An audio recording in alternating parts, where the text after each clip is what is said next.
Mes amis, laissez-moi commencer par vous dire un truc qui peut sembler bizarre pour l'esprit ordinaire, mais c'est une vérité spirituelle profonde. Dans le monde de l'esprit, rien n'arrive par hasard. Rien ne se passe juste comme ça. Tout est symbolique, tout a une signification. Tout porte soit une bénédiction, soit une malédiction. Et beaucoup de gens vivent des vies maudites parce qu'ils portent des symboles maudits et affichent des couleurs maudites. Et ils ne s'en rendent même pas compte. Il y a une couleur. Et je vais vous dire laquelle. Mais, avant que je commence, tu dois comprendre comment fonctionne le royaume des ténèbres. Les sorcières, sorciers, magiciens, ils n'attaquent jamais au hasard. Ils sont stratèges, ils calculent tout. Ils étudient le monde spirituel comme un scientifique qui étudie des bactéries. Ils cherchent des portes ouvertes, des points faibles, et surtout des signes d'alignement spirituel. Écoute bien. Dans le monde spirituel, ce que tu portes, ce n'est pas juste une question de mode. C'est une façon de s'identifier. Ce n'est pas juste un style. C'est un alignement. Certaines couleurs portent le ciel, signe. D'autres ont des missions infernales. Tu crois que c'est juste une robe rouge. Tu crois que c'est juste un sweat à capuche noire. Mais dans le monde invisible, tu portes soit l'armure de la lumière, soit le vêtement de la séduction, de la tromperie et de l'invitation démoniaque. La Bible dit dans Éphésiens 6, 11, « Yo, revêtez-vous de toute l'armure de Dieu. » Yo, note bien, ça ne dit pas « imagine l'armure ». Ça dit « mais là, pourquoi ?» Parce que ce que tu portes à l'extérieur révèle ton alignement spirituel. C'est pour ça que Dieu a donné aux prêtres vêtements spécifiques de l'Ancien Testament. Pas pour la mode, mais parce que les habits ont du sens. Le bleu représentait le ciel, le pourpre, la royauté, le blanc, la pureté, et le écarlate, le sacrifice. Dieu fait attention aux couleurs, et le diable aussi. Là, ça devient un peu gênant. Il y a une couleur en particulier qui est de plus en plus portée, mise en avant et célébrée dans la mode et les médias grand public. Et les sorcières, oui, les vraies sorcières, utilisent cette couleur comme un signe. Elles croient que cette couleur, quand elle est portée sans, la protection spirituelle, ça ouvre ton aura à la manipulation, aux malédictions, à la séduction, à la rébellion, et même au pistage spirituel. Laisse-moi t'expliquer ce que j'entends par pistage spirituel. Comme ton téléphone a un GPS, ton âme a un signal spirituel. Et quand tu portes cette couleur, les démons savent exactement où te trouver. Cette couleur, c'est comme un phare, une balise dans le monde des esprits qui dit « Oh, mais celle-ci est ouverte, celle-ci n'a pas de protection, celle-ci peut être touchée. Yo, quelle est cette couleur? C'est le noir de jet. » Je ne parle pas de noir comme une couleur neutre, je parle du noir cérémonial. Le noir, utilisé dans les covens de sorcières, dans les rituels occultes, dans les cérémonies démoniaques. Je parle du fait de porter du noir exprès pour le pouvoir, l'identité ou le mystère. C'est la robe noire, le voile noir, le rouge à lèvres noir, les ongles noirs, les bougies noires. C'est une couleur liée au secret, à la rébellion et à une autorité sombre. C'est la contrefaçon du manteau sacré de Dieu. Maintenant, ne te méprends pas, ce n'est pas une question de légalisme, c'est une question de discernement, tout est spirituel. Le diable a pris ce qui était à l'origine neutre pour en faire une arme. Les sorcières portent du noir parce qu'elles savent que ça absorbe l'énergie. Elles savent que ça crée des ombres dans le domaine spirituel. Elles savent que si tu n'es pas protégé par le sang mais que tu es vêtu de noir, tu envoies un signal aux ténèbres que tu es dispo pour être utilisé. Et laisse-moi aller plus loin. Il y a des gens qui portent du noir. Pas parce qu'ils sont en deuil. Non. Pas par modestie, mais parce qu'ils veulent rester invisibles, passer inaperçus, ne pas rendre de compte. C'est une mentalité de sorcellerie. La rébellion se cache. La rébellion n'aime pas être dévoilée. C'est pour ça que le noir est souvent porté lors de cérémonies secrètes, à huis clos, où des pactes impies sont scellés et où le sang coule. Maintenant, laisse-moi te montrer un truc dans les Écritures. Romains 13, 12 dit, « Yoga, la nuit est bien avancée, le jour est proche. Débarrassons-nous donc des œuvres des ténèbres et revêtons les armes de la lumière. » Yo, t'as capté? Voilà, œuvre des ténèbres et il y a une armure de lumière. Tu peux pas porter les deux, tu peux pas mélanger. Tu peux pas dire que t'es un enfant de la lumière, tout en gardant l'uniforme des ténèbres. Certains d'entre vous se demandent pourquoi ils attirent toujours des personnes toxiques, des attaques démoniaques, des perversions sexuelles, des rêves bizarres, des galères financières, du chaos dans leur maison. Et si c'était parce que tu t'habilles comme ton ennemi? Et si les démons pensaient que tu leur appartiens juste parce que tu portes la couleur de leur pacte? Et ne me dis pas que c'est juste ton couleur préférée. C'est ce que le diable veut que tu penses. Il veut que tu banalises les symboles spirituels de l'esclavage. Il veut que tu rendes tes chaînes glamour, Il veut que tu te dises, eh bah c'est juste du rouge à lèvres noir, ou juste un sweat à capuche noire, ou juste une robe noire. Et oh, mais la vérité, c'est que certains d'entre vous portent la couleur de leur captivité. L'enfer vous a habillé sans que vous le sachiez. Mais aujourd'hui, je suis là pour démasquer le mensonge. Je suis là pour t'appeler à sortir des ténèbres vers sa lumière merveilleuse. Lumière. Maintenant, comprends-moi bien. La couleur, c'est pas un péché, mais c'est l'esprit derrière la couleur qui compte. Quand tu portes du blanc, tu symbolises la sainteté. Quand tu portes du rouge, c'est la passion ou la colère. Quand tu portes du noir, tu te caches ou tu es en deuil. Quelle est la motivation derrière ta tenue? Parce que dans le domaine de l'esprit, l'intention, c'est l'accès. Je vais le redire. L'intention, c'est l'accès. Ce que tu portes devient une porte. Si tu portes un truc avec un symbole démoniaque, même sans le savoir, tu as ouvert une porte. Si tu portes un truc imbibé de l'identité de la rébellion, t'es devenu un hôte. Et laisse-moi te prévenir, les sorcières prient sur les fringues avant de les vendre. Elles chantent sur les vêtements en magasin, surtout dans les grandes marques de mode. Elles collent des esprits aux étiquettes et aux coutures. Pourquoi? Parce qu'elles comprennent ce que beaucoup de croyants captent pas. Les fringues portent des esprits. C'est pour ça qu'Élisée a pris le manteau d'Élie, pas juste son onction. Ce manteau était chargé de puissance. C'est aussi pour ça que le manteau de Joseph a suscité de la haine. Il symbolisait la faveur.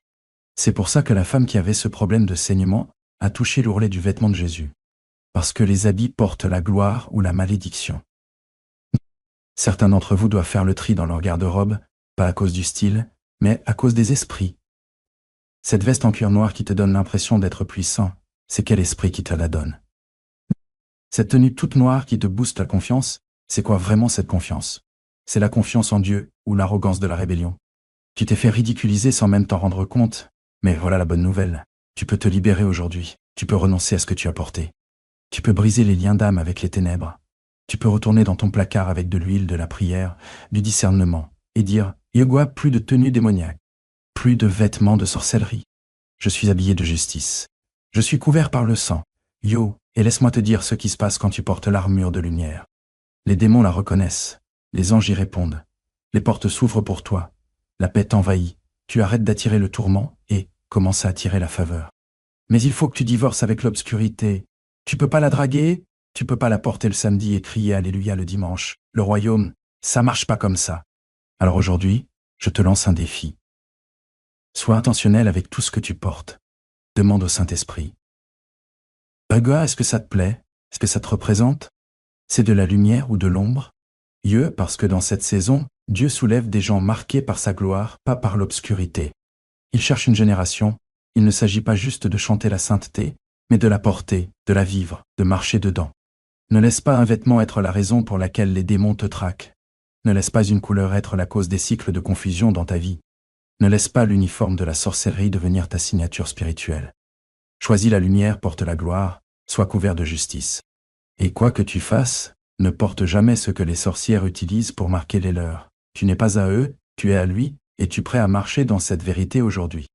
Laisse-moi te parler franchement. À toi qui es là. Ils ont l'impression d'avoir le cerveau dans le brouillard, une lourdeur sur la poitrine, du mal à prendre des décisions et du chaos dans leurs relations. Tu penses que c'est émotionnel, tu penses que c'est à cause des circonstances, mais je suis là pour te dire que ça pourrait être une contamination spirituelle. Un vêtement, c'est pas juste du tissu. Ça peut porter des fréquences, ça peut porter des attaches. Et certains d'entre vous sont plongés dans la guerre parce qu'ils portent un truc qui porte un accord invisible. T'as acheté cette tenue parce qu'elle te donnait l'impression d'être audacieux. Mais l'audace sans justice, c'est juste de la rébellion déguisée. Tu portes ces fringues parce que ça te donne l'impression de contrôler la situation. Mais ce que tu ne savais pas, c'est que ça t'enchaînait à un esprit d'orgueil. Tu te sentais mystérieux dans cette tenue noire comme la nuit. Mais ce n'était pas du mystère. C'était un masque. L'ennemi a réussi à convaincre beaucoup de porter l'identité du secret, de l'isolement et de la séduction, tout ça sous prétexte de style. T'as déjà remarqué comment certaines personnes changent quand elles portent certaines couleurs? La fille timide devient agressive. Un mec calme devient irritable. Celui qui est joyeux porte soudain le poids d'une déprime. Ce n'est pas la personnalité. C'est un changement d'esprit, un truc spirituel, déclenché par un vêtement imbibé de l'identité d'un autre esprit. C'est pour ça que le grand prêtre dans la Bible avait des consignes précises sur ce qu'il devait porter devant Dieu. Parce que le mauvais vêtement te disqualifie. Il te prive d'accès, d'autorité et d'alignement divin. Et c'est exactement ce que veut l'ennemi. Il ne veut pas que tu saches ce qui t'arrive, disqualifié. Il veut que tu aies l'air de réussir, mais qu'en vrai tu sois rejeté spirituellement. Il veut que tu sois populaire, mais complètement déconnecté du ciel. Il veut que tu te balades habillé comme l'enfer, tout en citant la Bible avec une bouche qui a été marquée par le mélange. Le diable s'en fout de comment tu parles spirituel. Ce qu'il regarde, c'est ta vraie couverture. Et s'il voit des robes noires au lieu des robes blanches de la justice, il sait que tu fais juste semblant d'être dans la lumière. Et ne crois pas que c'est seulement ça. La couleur, c'est une question de symbolisme spirituel. L'ennemi est sournois. Il va glisser ça dans ton placard, dans tes goûts, dans ton identité. Il va te convaincre que porter du noir, c'est être puissant. Il te dira « Yo, Gwe, cette couleur te donne l'air fort. Elle te rend dangereux, elle te rend intouchable. Yo, mais dans le monde spirituel, ça veut dire « Yogé, j'appartiens aux ténèbres, je soutiens la rébellion, je m'allie à l'isolement. » Yo, c'est pour ça qu'il faut tout vérifier. Tester l'esprit derrière la marque. Tester l'énergie qui se dégage, le design. Certaines marques de fringues, c'est pas juste de la mode. C'est une initiation. Elles portent des pactes que t'as jamais signés, mais tu les portes quand même. Et là, ta maison est attaquée. Tes gamins n'arrivent pas à dormir. Tes prières restent bloquées. Pourquoi? Parce que tu ouvres la porte avec ta garde-robe. L'ennemi ne cherche pas toujours un contrat légal. Parfois, il lui suffit juste d'un point d'entrée. Et il a dès que tu portes ce qui appartient à son royaume. Cette couleur, ce motif, ce dessin, ça te semble artistique, mais pour eux c'est rituel. Certaines, les motifs viennent de symboles occultes anciens. Certains tissus ont été consacrés dans le sang avant même d'arriver en magasin. Certaines couleurs sont choisies exprès pour s'aligner avec l'obscurité spirituelle. Et quand toi, en tant qu'enfant du Très-Haut, tu les portes sans réfléchir, tu deviens comme un panneau publicitaire dans le monde spirituel qui dit « Arébé, je suis accessible. Je suis sans défense. Je suis découvert. » C'est pour ça que certains n'arrivent plus à prier. Ils étaient sensibles au Saint-Esprit, mais maintenant, ils sont engourdis. Parce que ce que tu portes peut aussi t'engourdir. Sens. Quand Saül était en rébellion, il maltraitait les prophètes. Il ne respectait rien de ce qui était sacré. Et dès que tu prends les choses sacrées à la légère, tu t'exposes à un vrai danger spirituel. Écoute-moi bien. Certains d'entre vous doivent rentrer chez eux et faire le ménage dans leur placard comme si c'était une bataille spirituelle, parce que ça l'est. Passe en revue ses vêtements avec un regard priéreux. Moins les, demande au Saint-Esprit. Yoga, est-ce que ça te glorifie ou est-ce que ça te fait de la peine? Yo, et si tu ressens une alerte dans ton esprit, n'hésite pas. Jette-le, brûle-le même si tu veux, tu dois. Parce que rien ne vaut ta clarté d'esprit. Ne laisse pas l'obscurité s'installer dans ta commode. Ne laisse pas la rébellion pendre sur ton porte-manteau. Ne laisse pas la séduction s'enrouler autour de tes épaules. Dieu t'a marqué pour la grandeur. Et la dernière chose dont tu as besoin, c'est de porter quelque chose qui te condamne à la destruction. La couleur que tu portes montre à qui tu es fidèle. Est-ce que tu portes les habits de l'adoration ou les robes de la sorcellerie? Je te rappelle que Lucifer était autrefois vêtu de beauté. Ézéchiel 28 dit qu'il était paré de toutes sortes de pierres précieuses. Son apparence était majestueuse, mais son cœur débordait d'orgueil et de rébellion. Alors, ne te laisse pas tromper par les apparences. Tout ce qui est joli n'est pas forcément un. Certaines belles choses sont piégées. Certains vêtements stylés sont des pièges spirituels. Et certaines couleurs, même si les maisons de mode les encensent, viennent en réalité des stratégies démoniaques les plus sournoises. Point pour nous. C'est pour ça qu'on doit monter en discernement. Faut arrêter de suivre les tendances et commencer à marcher selon la vérité. Faut arrêter de se laisser. La culture nous habille, mais que le Christ nous revête. Romains 13, 14 dit. Obé, revêtez-vous du Seigneur Jésus-Christ, et ne prenez pas soin de la chair pour satisfaire ses convoitises. Dieu, ça veut dire que même tes fringues doivent montrer ta consécration. Le monde regarde ce que tu portes, mais plus important encore, le ciel et l'enfer regardent aussi. Et si tes habits ne correspondent pas à ta vocation, ne sois pas surpris si ta vie ne correspond pas à ton destin. Les vêtements sont prophétiques. Ils peuvent soit te pousser vers ton but, soit t'entraîner dans des pièges. Tu te souviens de Joseph? Son manteau rendait ses frères jaloux parce que c'était un signe de faveur. Ce manteau annonçait son avenir. Tes fringues parlent. Tes couleurs, elles annoncent des choses. Tes vêtements prophétisent. La question c'est, qu'est-ce qu'ils disent de toi? Est-ce qu'ils affichent ton alliance avec Dieu ou ta curiosité pour les ténèbres? Parce que ce que tu portes peut attirer les anges ou faire venir les démons. Et laisse-moi aller plus loin. Certains d'entre vous ont prié et jeûné pour un changement. Et pourtant, rien n'a bougé. Mais vous portez toujours le même vêtement de ta dernière prison. Tu es sorti de cette relation toxique, mais t'as gardé les fringues qu'il t'avait données. T'as quitté le club, mais t'as gardé les tenues qui allaient avec ce mode de vie. T'as tourné le dos à l'occultisme, mais tu portes encore du noir avec fierté parce que t'aimais ce que ça te faisait ressentir. Mais tu peux pas emmener les habits d'Égypte dans la terre promise. Faut que tu enlèves les robes de rébellion et que tu reçoives le manteau de la justice. Dieu cherche des gens prêts à s'habiller d'humilité, couverts de pureté, vêtus de sainteté. Et oui, même en sachant que les couleurs portent des alliances. Laisse-moi m'arrêter là et te poser une question. Si tes ennemis spirituels devaient te repérer grâce à tes vêtements, de quel camp dirait-il que tu fais partie? Si le monde spirituel regardait ta garde-robe aujourd'hui, verrait-il un soldat de la lumière ou quelqu'un enveloppé de compromis? Parce que je veux que tu comprennes bien, il n'y a pas de fringue neutre dans la guerre spirituelle. Chaque pièce renforce soit ton identité en Christ, soit l'érode subtilement en t'alignant avec l'esprit de ce monde. Parlons franchement maintenant. Il ne s'agit pas juste d'une tenue noire. C'est comment la culture a pris une couleur, un symbole, et l'a chargé de pouvoir, de contrôle, de secret et de rébellion. Cette esthétique sombre, tu vois de plus en plus la mode gothique débarquer dans le grand public.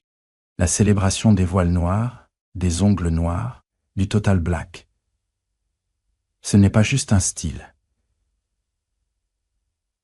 C'est une stratégie. Le royaume des ténèbres utilise une guerre esthétique. Le diable n'a plus besoin d'attendre que quelqu'un entre dans un sabbat où il a lu une Bible satanique. Maintenant, tout ce qu'il lui faut, c'est que les gens portent ces symboles. Parce que ce que tu portes, tu le deviens petit à petit. C'est une adoption d'identité par accord extérieur. Le diable est patient. Il sait que s'il arrive à te faire t'habiller comme lui, il pourra doucement détourner ton appétit de la justice. Il sait qu'au bout du compte, les vêtements que tu portes vont commencer à façonner ta façon de penser, ta façon de marcher, ta façon de parler, et finalement ta façon de combattre. Tu arrêtes de prier comme un soldat et tu commences à faire la tête comme un esclave. Tu arrêtes, adore en toute liberté puis commences à ressentir de la honte devant Dieu. Arrête de lire la parole avec clarté et commence à te sentir confus. Et tout ça remonte à quelque chose que tu pensais sans importance. Le fait de marquer ton corps d'une couleur consacrée par les sorcières à un seul but, te marquer spirituellement. Tu vois, les sorcières n'utilisent pas le noir que pour les rituels. Elles s'en servent aussi pour se reconnaître entre elles. Dans le monde démoniaque, certains vêtements fonctionnent comme un GPS. Ce look tout en noir chargé de sensualité ou de rébellion. Ça devient comme un badge spirituel qui dit « EB, je suis dispo pour me faire mater. Je suis ouvert à la galère. Je suis habillé pour tromper. » Yo, un peu comme le sang sur le montant de la porte qui protégeait les enfants d'Israël dans l'Exode. Les habits des ténèbres, eux, signalent les gens pour une infiltration spirituelle. Et surtout, ne crois jamais une seconde que Satan ne remarque pas. C'est le boss des déguisements bidons. Il voulait mettre son trône au-dessus des dieux, ce qui veut dire qu'il cherchait à recevoir le même culte, la même gloire, les mêmes habits d'honneur. Mais maintenant qu'il est déchu, il imite la sainteté avec des ténèbres. Il prend ce qui était destiné à la gloire et le transforme en rébellion. C'est le père du mensonge.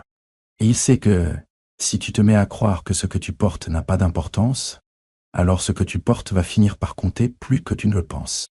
C'est pour ça que Dieu a donné des habits au fils prodigue quand il est revenu.